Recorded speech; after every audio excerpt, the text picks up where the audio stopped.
Eh bien voilà, il est 12h30, vous écoutez France O la radio et il est l'heure de Qu'est-ce qu'on mange. Qu'est-ce qu'on mange, c'est le rendez-vous des cuisines créoles ou des cuisines du monde créole. Et ce samedi, nous continuons d'explorer les cuisines, les menus de fête de nos cuisines créoles. Aujourd'hui, nous recevons l'écrivaine cuisinière, la blogueuse camerounaise Nathalie Brigot-Ngoum de envolégourmande.com. Nathalie, en quelques mots, est une passionnée de cuisine et de littérature. Son ambition a toujours été de marier la littérature et la cuisine. Alors, après son bac littéraire et sa licence, elle fait une carrière d'ingénieur commercial, mais très vite, elle est rattrapée par sa passion, la cuisine. Elle fait donc une formation dans un lycée hôtelier et son CAP de cuisine en poche. Elle décide d'abandonner son métier d'ingénieur commercial pour se consacrer à la cuisine. Aujourd'hui, elle réalise son rêve et anime des ateliers d'écriture et de cuisine. Bonjour Nathalie. Bonjour.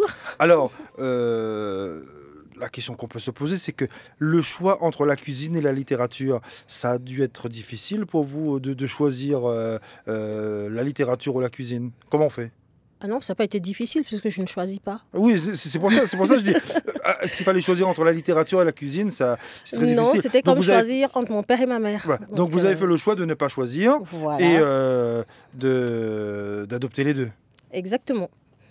Alors, comme vous avez adopté les deux, la cuisine et la littérature, qu'est-ce que vous nous avez préparé ? Parce que je vois, la table est bien garnie aujourd'hui, comme d'habitude.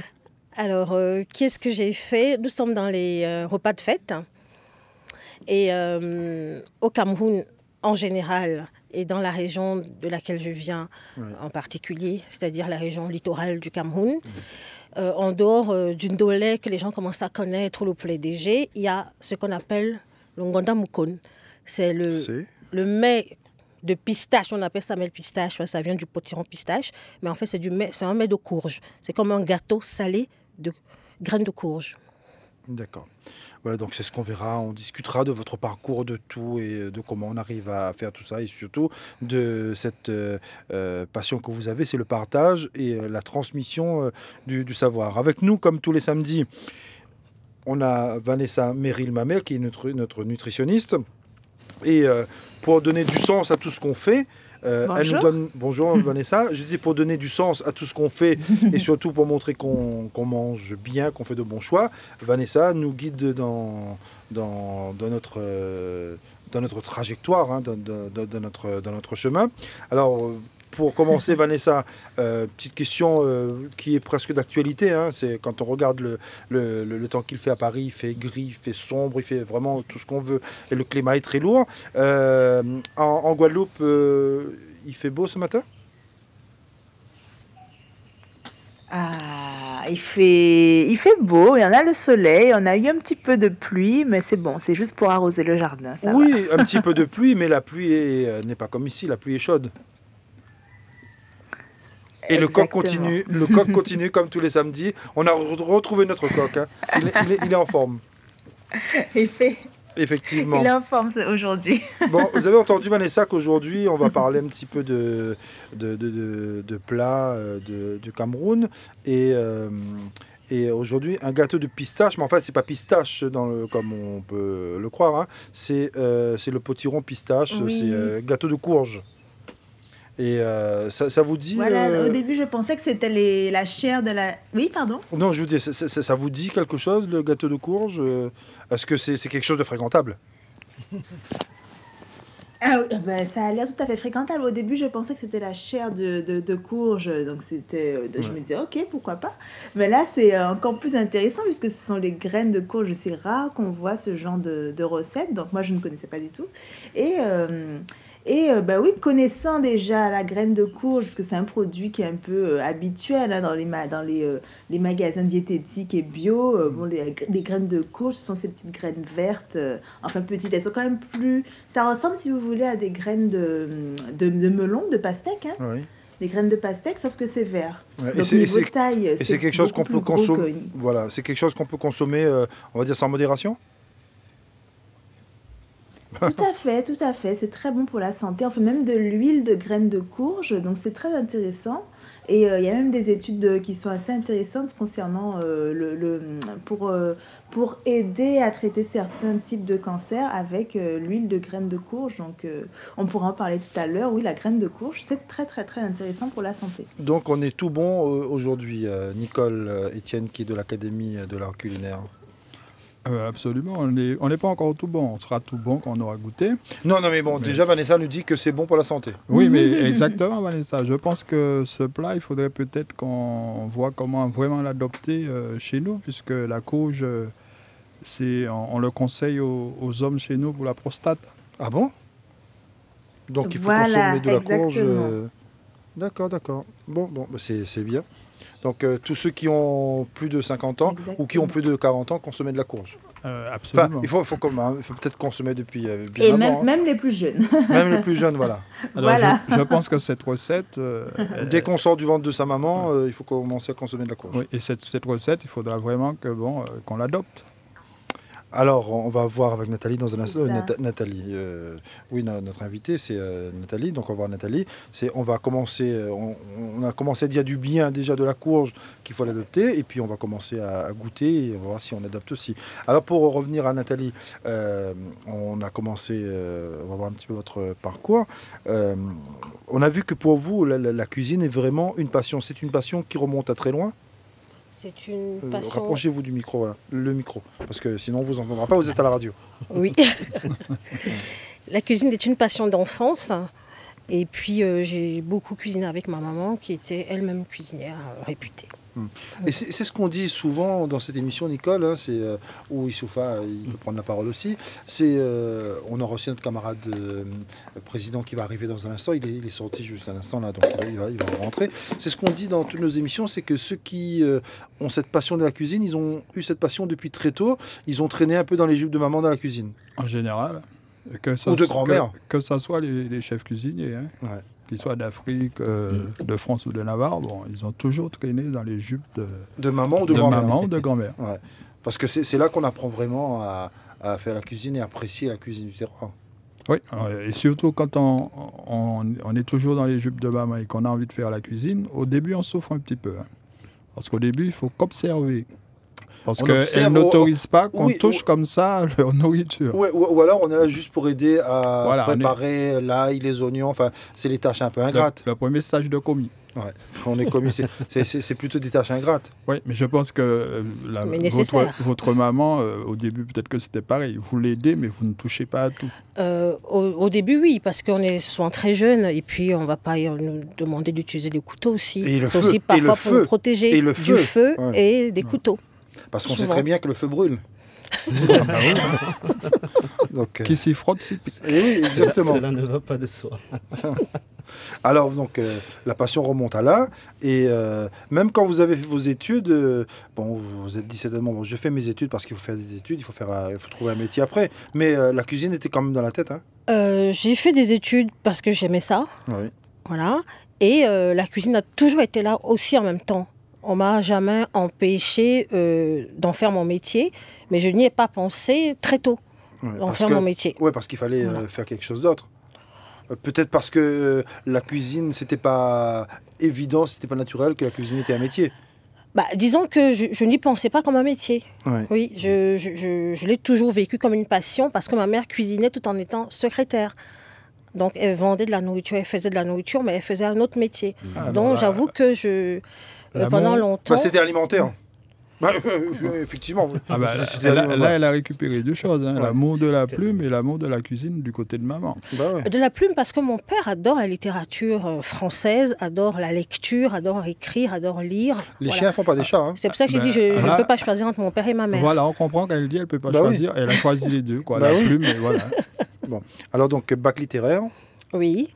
Après, ensuite, et après la licence. Licence lettres modernes françaises au Cameroun. Ouais. Ensuite, ici, maîtrise de littérature comparée et 2 de lettres modernes françaises. Et aussi. Après, ingénieur commercial. Après, master spécialisé de marketing et distribution. Voilà. Donc, et après, CAP. En fait, vous avez fait le parcours idéal scolaire. Et puis, arrivé à la fin, vous vous êtes dit, mais il y a peut-être ma passion aussi qui doit peut-être... Disons que moi, je n'oppose pas les deux. Oui. Parce qu'aujourd'hui, ce que j'ai fait comme étude m'aide dans mon travail de la rédaction. De rédaction. Et de transmission. De transmission. Sur les réseaux sociaux, je suis mon propre multimanager. Parfois, je suis flattée que les gens m'appellent pour me demander si je peux le faire pour eux. Je n'ai pas le temps de le faire. Mais c'est parce que j'ai aussi appris à communiquer que je peux me débrouiller toute seule aujourd'hui. Donc, tout ce qu'on a appris nous sert toujours. Donc, vous avez cette facilité d'écriture et il vous fallait apprendre les techniques de la cuisine. Alors, les techniques de la cuisine française, parce que je suis en France, quand on fait un CAP... Mais quand on fait une technique de la cuisine française, est-ce que ça ne peut pas s'adapter aussi à la cuisine camerounaise ou aux autres cuisines? Je pense qu'une technique reste une technique. Oui, parce que bon, quand on met une casserole sur un feu, ça fait le même effet. Un plombier à Douala, à Bonabéry, ou un plombier à Montpellier, et c'est des techniques de plomberie, voilà, oui, exactement. Tout simplement. Et la technique de la cuisine, qu'on soit ici à Paris ou au Cameroun, je pense que, comme je disais, quand on met une marmite sur un feu, ça donne le même résultat. Tout à fait. Ça chauffe. Ça chauffe. Et le feu brûle.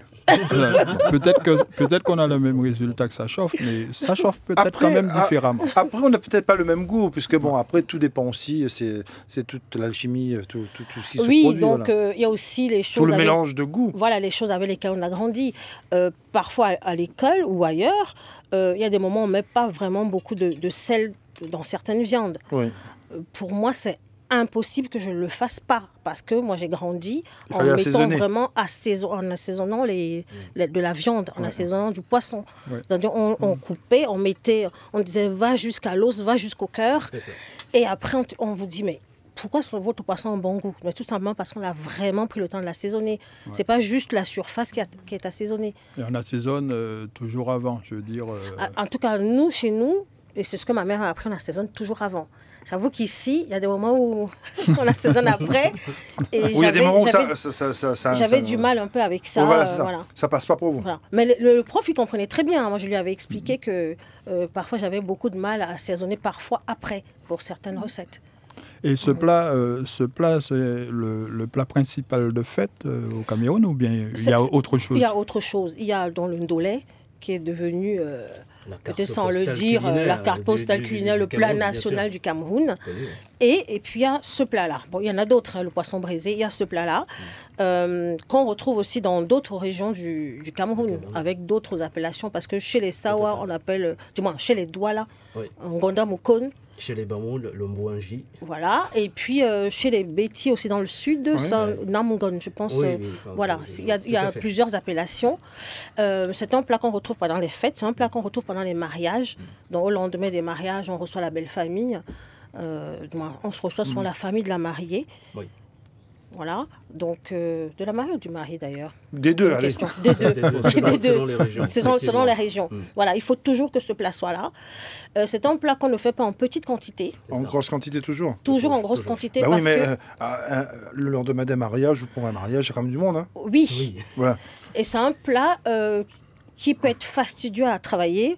Parce qu'il faut sécher, on sèche les graines de courge, on les concasse, on les casse, on enlève vraiment ce qu'il y a à l'intérieur. Alors c'est que les graines de courge? C'est que les graines de courge. On les broie et après on y ajoute soit de la viande, soit du poisson, soit les deux, comme moi j'ai fait, avec du piment, de l'eau. En fait, l'eau de la viande, on fait cuire la viande en la coupant en petits. De la viande ou du poisson? De la viande ou du poisson. Ce qui est vraiment important, c'est que vous dites c'est ce qui est à l'intérieur de... Ah oui, parce que la graine de courge a une cosse. Ouais. On enlève la cosse et on prend... J'en ai même quelques dans mon sac, je les ai apportés. Mais il n'y a pas de cette poudre-là déjà préparée? On peut la trouver aussi déjà préparée. On peut la trouver. Oui, pour ceux qui sont un petit peu moins courageux. on la trouve déjà écrasée. On la trouve. Oui. C'est vrai que si c'est déjà écrasé, ça facilite. Oui, Vanessa? Oui, donc du coup, à l'intérieur, elles sont de quelle couleur? C'est blanc ou c'est vert? Nathalie va remettre son casque parce qu'elle n'a pas entendu la question. Donc Vanessa demandait la graine, la courge. Il suffit de... La graine à l'intérieur. Forcer le son sur le côté. Attendez, voilà, elle a forcé son truc, c'est bon, Nathalie. La graine de courge, une fois que c'est concassé, la poudre de quelle couleur? C'est une poudre plutôt blanc cassé. C'est ça. Blanc cassé. Voilà, blanc Vanessa. cassé. D'accord, donc c'est pas les mêmes graines qu'on trouve en Mais magasin diététique, mais c'est peut-être le équivalent, on va dire. Si on trouve pas ça. Là, on a un petit problème de casque pour. Ah mince. Elle n'entend pas. Bon, ce que Vanessa demandait, c'est que est-ce que c'est les mêmes graines qu'on trouve en magasin diététique?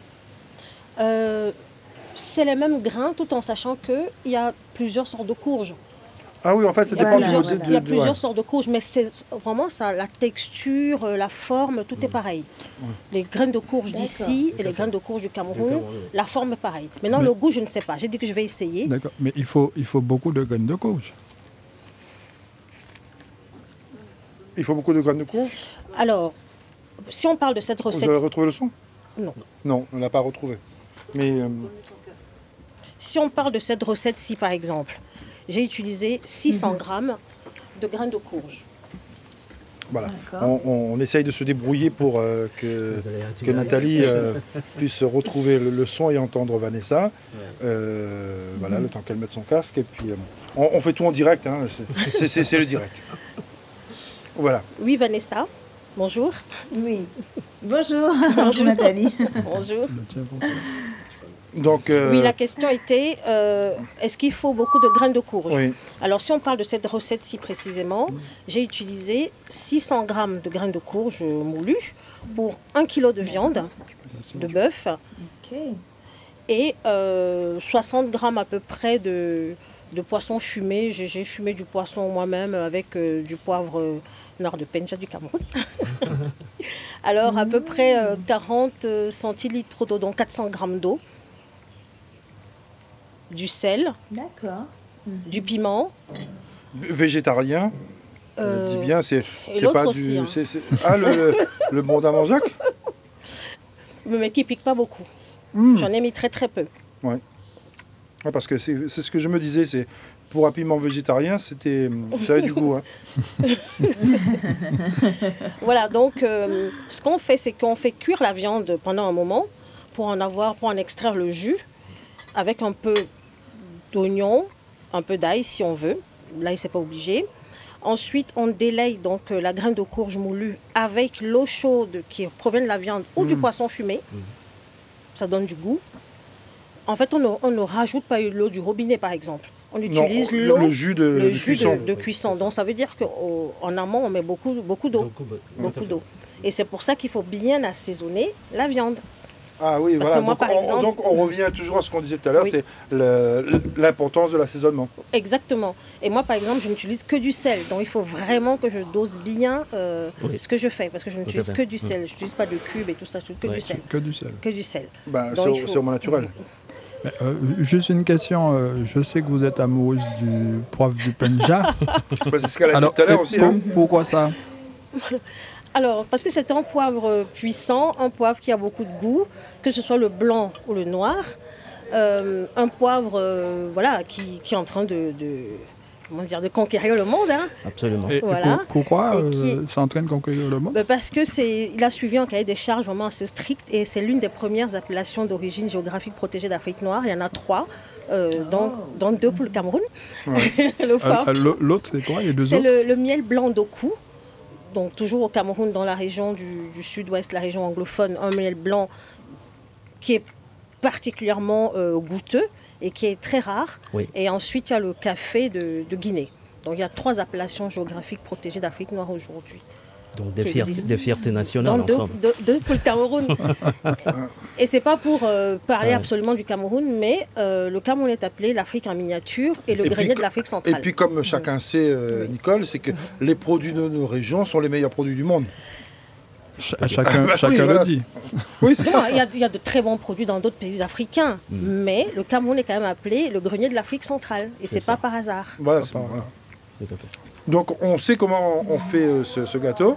On a bien mélangé. Et puis Et après, la cuisson, et là, il y a quand même le truc de la cuisson, c'est soit on utilise les feuilles de papier qu'on trouve ici, ou alors la meilleure façon, c'est ce que va nous dire Nathalie, c'est qu'on utilise la feuille De bananier. Voilà. Ça, c'est vraiment l'original, la meilleure façon, parce qu'il y a un goût particulier que la feuille, je crois que tu peux en parler. Oui, c'est tout à fait ça. C'est-à-dire que quelles que soient les régions au Cameroun, effectivement, le mode de cuisson est exactement le même. Je ne sais pas très précisément pourquoi utiliser la feuille de bananier. La feuille de bananier, c'est dans le four ou comment on fait?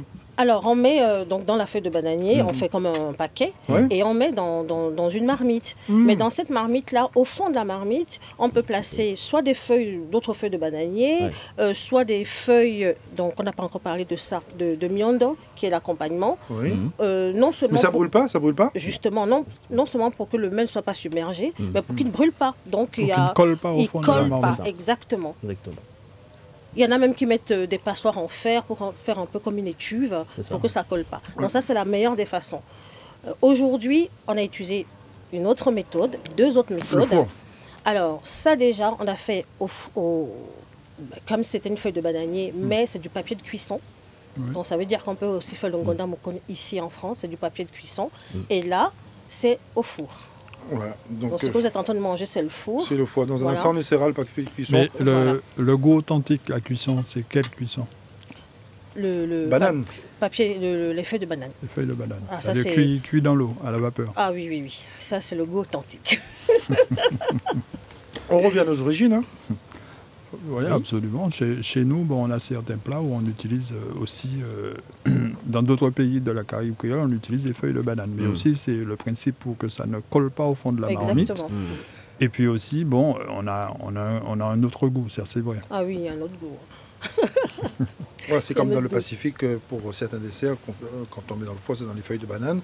Ou à La Réunion, quand on faisait les gâteaux de maïs, le lamsim, c'était entouré aussi de feuilles de banane. Hein.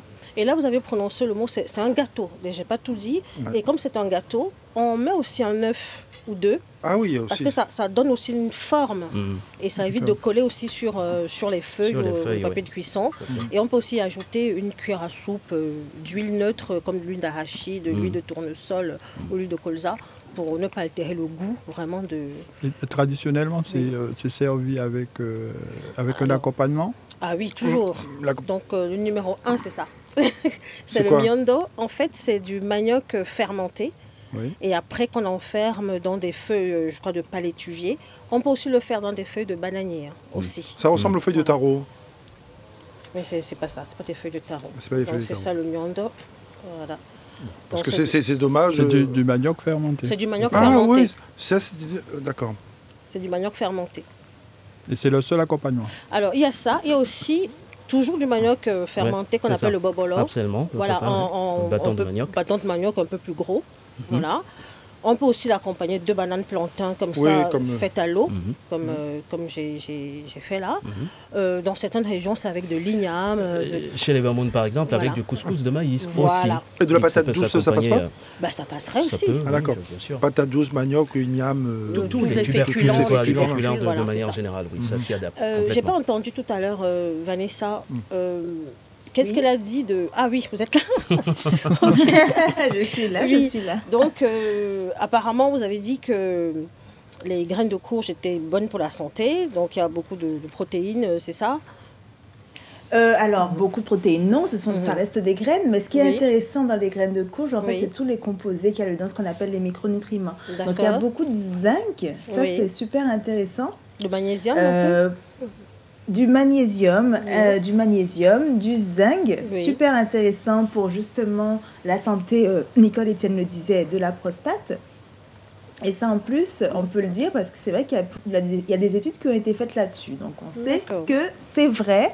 Et traditionnellement, c'est un aliment qui a toujours été très plébiscité traditionnellement pour les hommes, mais pas que pour les hommes, pour les femmes ménopausées aussi. Donc manger tous les jours une poignée de graines de courge, ça permet de garder une bonne santé pour la vessie, une bonne santé pour tout ce qui est, je vous disais, prostate, pour éviter les symptômes désagréables de la ménopause, parce qu'en fait, dedans, il y a tellement de bonnes choses. Donc, comme on disait, du zinc, du manganèse, il y a aussi beaucoup de fibres. Exactement. Et on sait que Voilà, on sait que les fibres, ça aide justement à piéger les mauvaises choses, les toxines, on va dire, et à les évacuer. Et en plus, il y a aussi des choses dedans qui ressemblent un petit peu aux hormones des femmes. Donc c'est pour ça que c'est bon pour éviter les problèmes de ménopause. Et aussi, en plus, ça permettrait, alors il y a quelques études qui ont été faites là-dessus, mais de faire baisser le mauvais cholestérol et de faire monter le bon cholestérol. Donc ça, c'est grâce au contenu en gras des graines de courge. Ah oui, comme toutes les graines, dedans, il y a des huiles. Voilà, il y a beaucoup de matière grasse dedans, comme toutes les graines, c'est normal. Donc on a à peu près entre 40 et 60% de lipides, de matière grasse, et un peu de protéines, donc ça peut varier de 20-30% de protéines, et de fibres. Donc ça, c'est le contenu de toutes les graines en général. Donc les graines de courge sont pareilles. Et l'huile de graines de courge, on en trouve dans les magasins diététiques et les magasins bio. L'huile de graines de courge qui va être un concentré de toutes ces choses dont je vous dis, mais sans les fibres. Mais finalement, nos ancêtres n'étaient pas aussi idiots que ça. Non, on va dire qu'ils étaient très malins. Très, très, très malin. Donc, c'est vraiment une graine qui a beaucoup de vertus. Et en plus, on en trouve en abondance, puisque quand c'est la saison, enfin, le giromont, en tout cas, le giromont qui est une courge aux Antilles, on en a toute l'année. Voilà, on en a toute l'année. Et des graines dedans, il y en a beaucoup. Ouais. Mais il faut les faire sécher. Il faut les faire sécher, après on peut les griller. Non, mais c'est abondant. Oui, donc des fois même, pas s'en priver. Des fois même, on l'utilise en... Quand on peut les faire griller, c'est peut-être pour ça qu'on dit pistache, non ? Peut-être. Bon, je ne sais pas. Bon, c'est simplement qu'au Cameroun, c'est le terme consacré. Si vous dites des graines de courge, on ne comprend pas forcément. C'est pistache, c'est le. Mais parce que c'est le potiron pistache. Est-ce que c'est pour ça que parce qu'il y a des potirons qui ressemblent au giromont antillais au Cameroun aussi. D'accord. C'est ça. Mais ce gâteau de courge là, comme on l'a fait aujourd'hui avec de la viande, certes. Mais est-ce qu'on peut l'imaginer en sucré aussi ? Aussi, parce que les grains de courge ont. Mais qu'est-ce qu'on met à la place de la viande ? Alors, de la papaye. Les graines de courge ont une consistance comme des amandes. C'est ça. Voilà, quand vous écrasez les graines de courge, elles ressemblent aux amandes. Exactement ça. Donc, si ça a pris cette forme-là, au lieu de mettre de la viande, vous avez raison, on aurait pu mettre de la papaye, de la mangue, même des graines de courge séchées, avec un peu de sucre, du miel, de la banane. Voilà, on aurait fait un gâteau de graines de courge. C'est des variations créatives intéressantes. J'ai déjà essayé. Oui. Sauf que pour le Camerounais, ce serait choquant en fait. Ah oui. Parce qu'il y a une façon particulière de consommer ce gâteau de pistache. Mais bon, en même temps, comme Nathalie, comme elle n'hésite pas à refaire certaines recettes. Voilà. Alors, comment vous dire ? Je suis entre tradition et innovation. C'est-à-dire que je n'ai pas changé la recette de Nganda Mukon de la graine de courge au maître de pistache. Je n'ai pas changé. La seule chose, c'est que j'ai présenté ça autrement, en rajoutant un peu de couleur, en rajoutant de la salade, en rajoutant la tomate, juste pour la présentation. Mais c'est très bon. Au goût, je ne change rien. C'est ça. Maintenant, si je veux créer ma propre recette, je ferai par exemple ce que vous avez dit, que j'ai déjà essayé, mais pas avec la papaye, c'est-à-dire une graine de courge sucrée. Vous avez essayé avec quel fruit ? La mangue. La mangue. Donc je pense que c'était bon. Oui, bon. Ça fait un bon mariage de goût. Donc je ne vais pas déformer, en tout cas, c'est ma façon de voir, les choses qui existent. Quelqu'un a dit que nos ancêtres étaient malins. Non, je dis qu'ils n'étaient pas aussi idiots que ça. On peut aller plus loin. C'est-à-dire, eux, en plus, ils avaient l'instinct naturel. Donc, si ce plat était fait comme ça, c'est parce que ça a bon goût comme ça. Et ça a du sens. Ça a du sens. Donc maintenant, si quelqu'un veut créer autre chose, il crée son autre gâteau de graines de courge, mais pour moi, on ne va pas déformer celui qui existe déjà. Et il faut donc on l'appelle différemment. On va l'appeler différemment. Et en tout cas, ceux qui veulent savoir ce que vous faites et puis qui veulent avoir des recettes et puis apprécier votre écriture aussi, ils vont sur envolégourmande.com. Et je ne sais pas si on peut parler de l'actualité proche. Oui. Et j'espère bientôt, donc au mois de janvier, enfin sortir mon premier livre. Voilà, comme ça, on sera allé au bout de la passion. Exactement. Elle aura écrit et aussi fait sa cuisine. Envolé.com, c'est le site de Nathalie Brigo-Ngoum sur sur les pages internet. Hein. Voilà, les réseaux sociaux partout, Instagram, Facebook. Voilà. En tout cas, merci à tout le monde. Merci pour cette émission qui a été mise en onde par Diane Connet. Et les contacts sont assurés par Jessie de l'Académie de l'art culinaire du monde créole. Il est 13h et c'est l'heure du Créole Jazz.